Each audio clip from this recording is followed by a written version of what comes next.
Today I'm going to start building my Tyranid Kill Team. I've got the Genestealers and the Hormogaunts. I'm going to use parts from both the Hormagaunt sprue and the Hormagaunt sprue. I'm waiting for the Tyranid Warriors to arrive in the post, so I'm going to go with a kill team of 3 Tyranid Warriors, 2 Genestealers and 2 Hormogaunts. So the Hormogaunts I'm going to put on 25mm Necromunda bases. The Genestealers I'm going to put on 32mm Sector Mechanicus bases, and the Tyranid Warriors are going to go on 40mm Sector Mechanicus bases. So I'm going to separate the parts from the sprue. Because of the very small points of contact on the Hormagaunt sprue, I'm probably going to use Hormagaunts bodies. However, what I will do is I will use the Hormagaunt arms with the Hormagaunts bodies and the Hormagaunt heads with the Hormagaunts bodies. So I'm going to separate some pieces from the sprue and I'm going to come back ready to start assembling. So I've cleaned off the gaunts. I've got the Hormagaunt heads and arms and the Hormagaunts bodies, because those give a larger point of contact with the bases. So as you can see, I can pop these on the bases and get a reasonable surface area for the glue to adhere to. So these then go together quite quickly because they're only 6-piece models. However, they do need a lot of cleanup. These models are from the year 2000, so they are currently old enough to vote, and part of that is that there's mould lines everywhere on them. Basically, where they come out of the mould, there's a great big mould line. So you've got to go over the whole lot and get rid of those mould lines. So then we identify where we're going to pop the body on here. So I'm going to come back in a second and do that. I'm just going to do this head and this body first.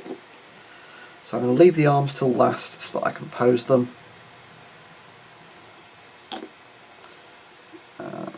And also give a chance to see if there's any cleanup required with the bodies.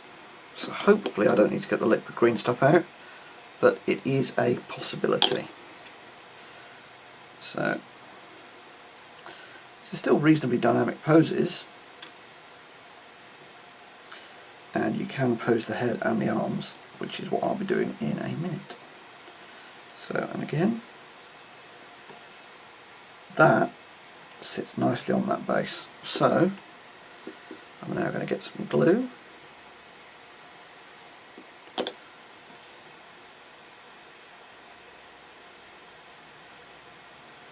Pop him on there.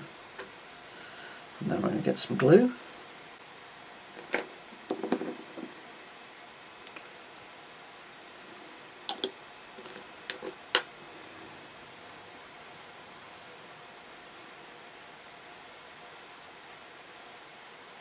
And hold that in place because that won't balance like the old one.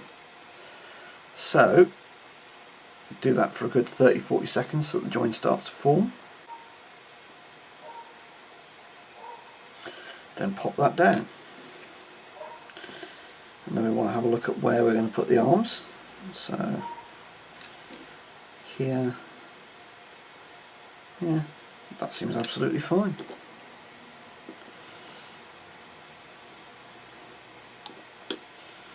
Pop one arm in here, like so.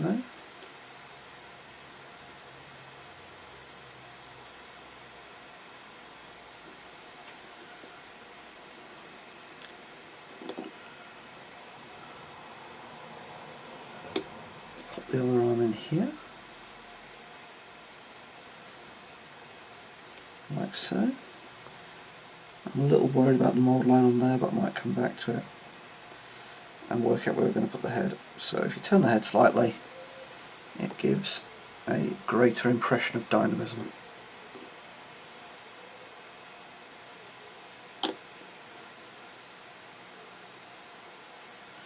Like so. And then suddenly we've got a Hormagaunt on a 25mm Necromunda base. So, doesn't really need anything else doing to it at this point. Pop him to one side. So this guy, we've got the reaching out claws. As you look at it from the top, you might see mould lines that need more clean up. Clean them up, because it's going to be a lot easier before you glue the arms on than after.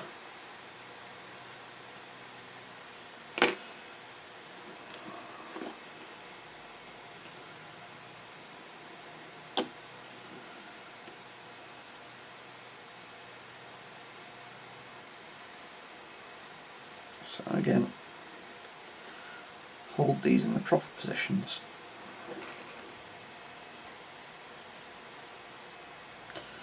With this I can never tell if it's because I've scraped the mould line off and what I can see is what's left of that scraping, or if there's a mould line that I haven't spotted.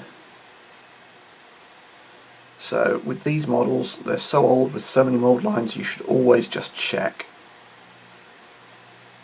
Because yeah, you don't want to be halfway through painting these and then spot a dirty grey mould line.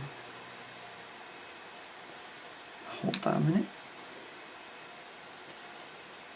And tilt this head slightly that way, I think.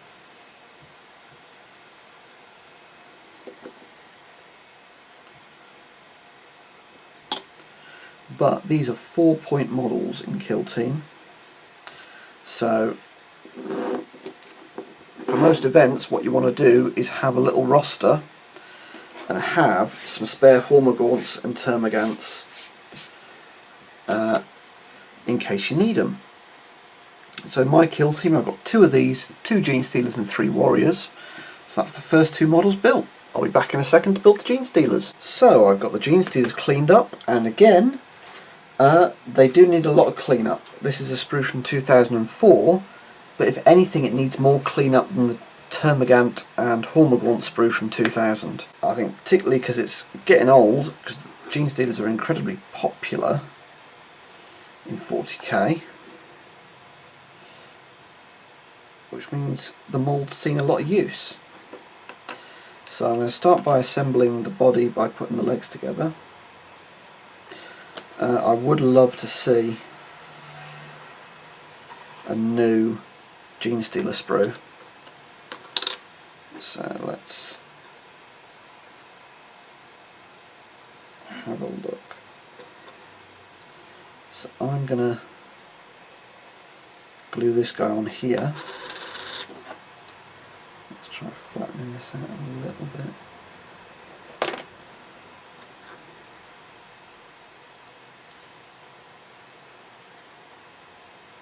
So it's not going to fit all the way on a 32mm base, even though they come supplied with 25s. So there's an awful lot of overhang if you put them on anything short of a 40. So again, I'm going to hold that for a little bit so that bond starts to form, and then I'm going to do exactly the same with this one. Again, let's see how that's going to go.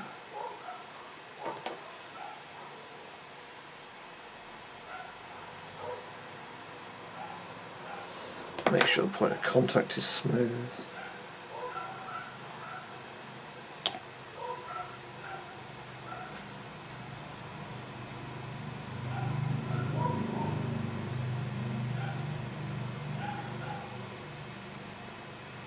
And then pop that on and hold it until the bond starts to form. Again, this is only a 7-piece kit. The massive amount of work comes from prepping it. So the heads really only fit on one way. You can put them on before you glue the body down or after, it makes no real difference. So I'm doing one of these with flesh hooks and one of these with an acid maul. So both of these are 0-point upgrades in Kill Team for Genestealers, and one gives you a reliable AP -2 and the other gives you a pistol. So the next stage is going to be to attach the arms. With these arms I need to attach the claws at the front, like so. So I'm going to do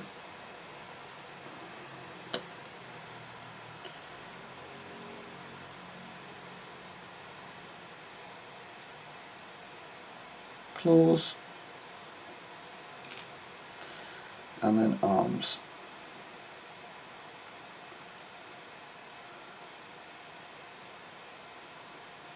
Like so. And then the other side.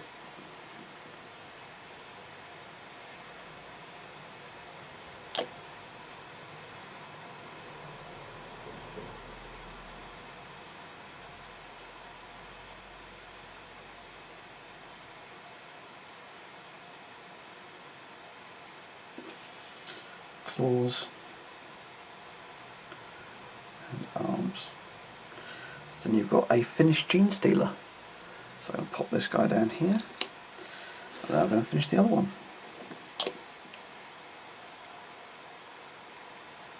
But yeah, it's not a complicated kit.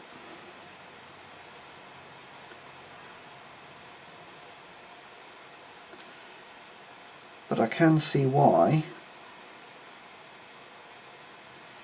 if you're building a Genestealer cult, a lot of people still use the even older Space Hulk Genestealers from back when I started, which I, to be fair, do have more than 100 of them knocking around.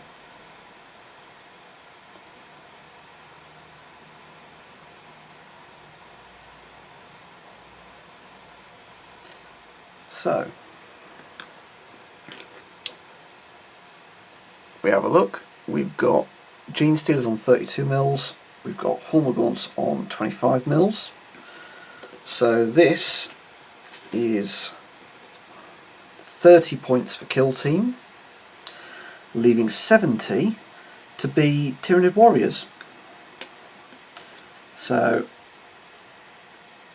Hormogaunts, they're 4 points, they're what you'd expect for 4 points. It is a couple of strength 3 attacks, re-rolling ones to hit, but with no AP. In a lot of scenarios they may well end up just sitting on objectives and pressing buttons or whatever. Anything within synapse range with Tyranid Warriors is immune to nerve tests anyway, and putting these two out of the way makes it a lot harder to break the force. So I've got 7 models, that'll be a breakpoint of 4.